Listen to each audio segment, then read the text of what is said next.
الحمد لله رب العالمين والصلاة والسلام على رسوله المصطفى أما بعد أعوذ بالله من الشيطان الرجيم بسم الله الرحمن الرحيم والفجر وليال عشر.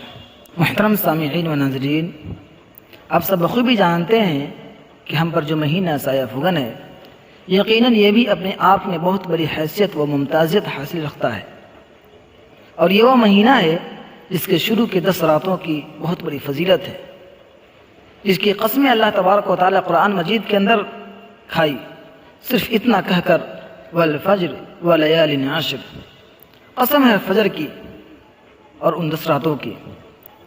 فجر سے کوئی خاص دن یا کوئی خاص ایام کی فجر مراد نہیں ہے، بلکہ یہ مطلقاً عام فجر جو ہر روز جو فجر آتی ہے اور جاتی ہے وہ فجر مراد ہے، اور اللہ تبارک و تعالیٰ اسی کی قسم کھاتا ہے۔ ولیال عشر سے مراد تفسیر ابن کثیر اور دیگر مفسرین کرام اس سے ذوالحجہ کے شروع کے 10 ایام جو ہے وہ مراد لیتے ہیں، اور اللہ تبارک و تعالیٰ ان 10 راتوں کی قسم کھاتا ہے۔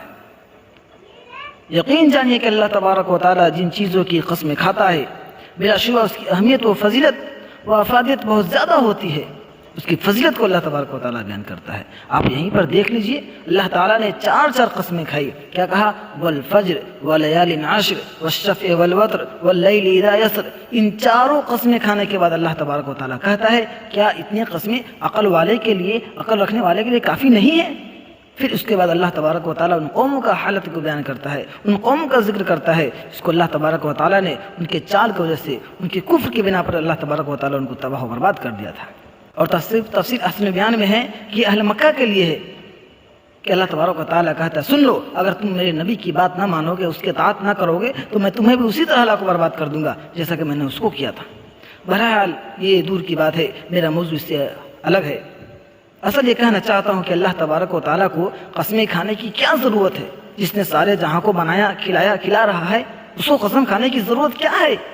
تم اگر اللہ پر یقین رکھتے ہو تو اللہ کو مانو، ورنہ انکار کر کے جہنم کے مستحق بن جاؤ۔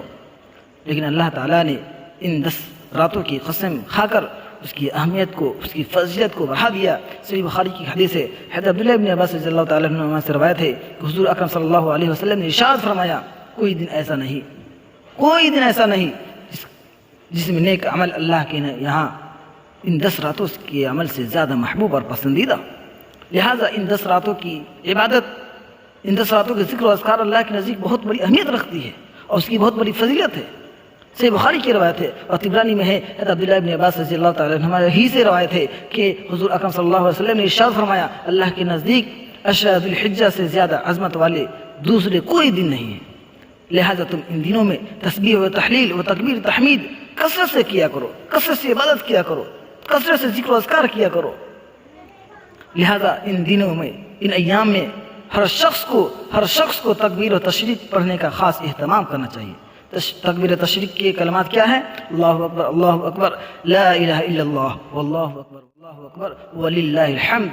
خاص طور سے اس کا اہتمام کرنا چاہیے، کلمات کے ذریعے اپنے زبان کو ہری بھری رکھنی چاہیے۔ بس انہی چند کلمات کے ساتھ میں اپنی بات کو ختم کرتا ہوں۔ وآخر دعوانا الحمدللہ رب العالمین والسلام علیکم۔